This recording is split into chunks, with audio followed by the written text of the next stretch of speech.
Hi, welcome back to Sugabombbeauty. I have a quick question. How many of you guys are still shaving? The difference between waxing and shaving is a very important question. When shaving, the hair usually grows back almost the next day. Sometimes, from what I've heard from my clients, the hair sometimes grow back the same night. And then they'll have the prickly hairs.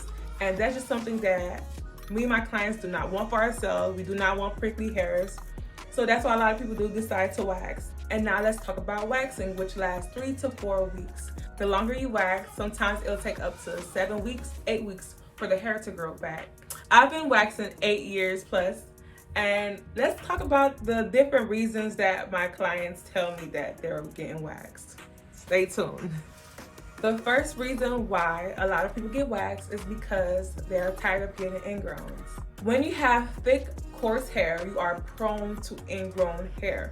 So what you have to do is manage your skin in between shaving or waxing.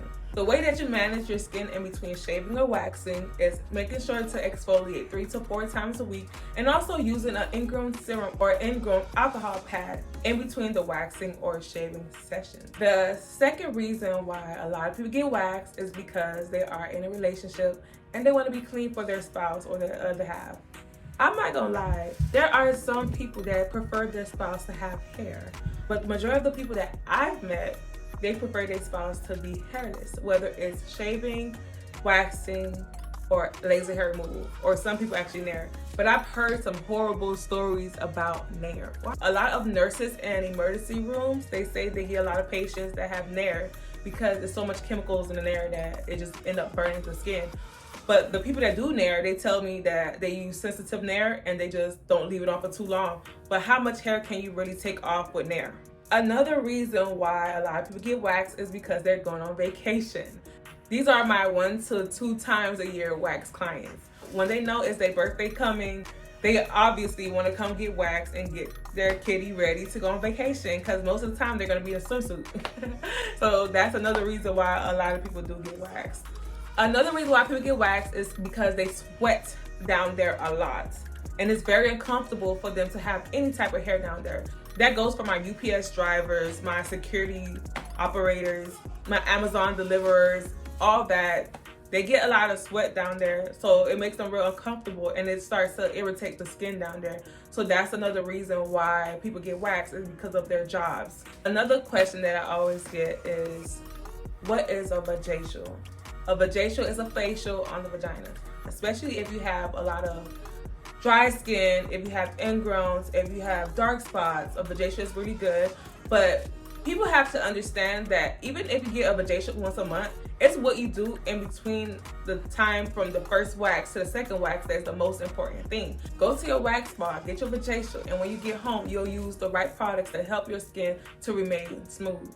You're gonna have your exfoliation, your cleansing. You have to get some tweezers to pluck out the ingrown hair as well, just keeping the skin smooth. And if you have dry skin, Yoni oils are amazing 3 to 4 times a week.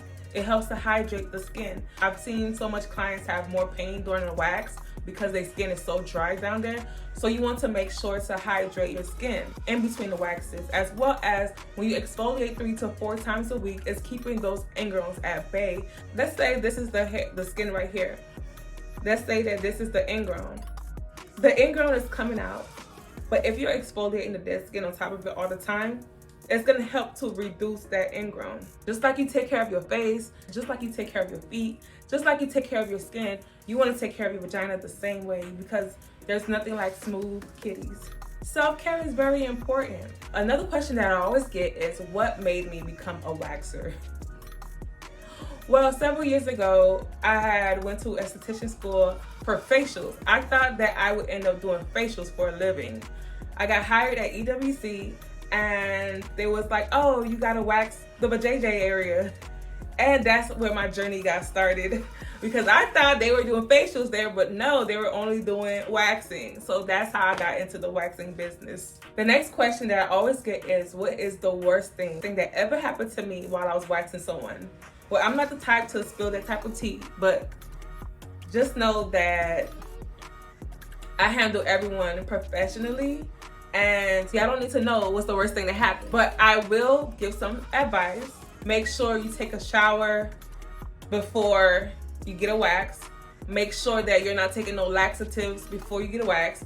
Make sure to track your monthly cycle before you get a wax. Another question that I get asked is, what is the difference between waxing a woman and waxing a man? Well, waxing a woman is a lot easier.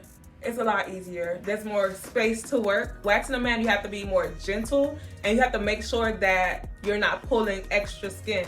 And then when you get to the ball area, you want to make sure that you pull it.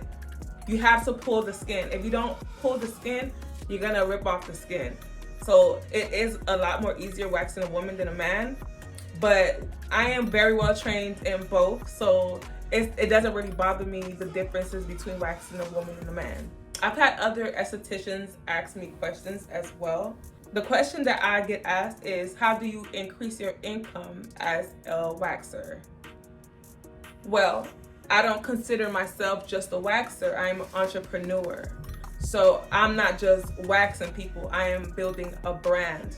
And that's how estheticians have to look at themselves, as an entrepreneur and not just a waxer.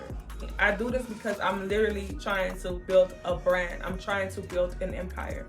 So not only am I waxing, I'm doing facials, and then I'm doing vajacials, and then I'm doing body contouring, and then I'm doing wood therapy. I'm doing multiple things that increases my income in one place, as well as selling my products. And of course, I want to brand my products under my brand. I don't want to sell another brand here. And I would not go cheap on my products because I feel like I'm a luxury brand. So that's how I'm going to price my products. So I have my services and I have my products, and that's how I make more money. Do I offer classes? Is another question that I can get. It's very difficult doing wax classes because I've invested so much money in different classes, and I've always paid exactly how much they asked for. Whether it was mink lashes classes that costed $900, teeth whitening courses that costed $3,000, bartender school that costed $600, micro shading classes that costed over $1,000. I invested so much into my beauty career, trying to figure out what I want to do. Because once you get into the beauty industry, you don't really know which way or which direction you want to go. So you invest in everything, trying to figure out, okay, maybe this is what I want. Now maybe this is what I want. So when it comes to waxing, people don't, I feel like people don't feel like they have to invest so much into waxing. But they have to understand that waxers, we work hard on our craft. This is not just a waxing. You could injure somebody, you could pull somebody's skin. People will pay for other career teachings, but they don't want to pay that same amount for a wax course. So when people ask me, do I offer wax courses? I tell them yes, and I tell them my price. And if they can't afford that price, I just keep it moving. I did get trained by EWC, so I would advise the students that just got out of beauty school, if they want to wax, to try to get a job with EWC, but also to practice each and every day. It takes some time to become a great waxer.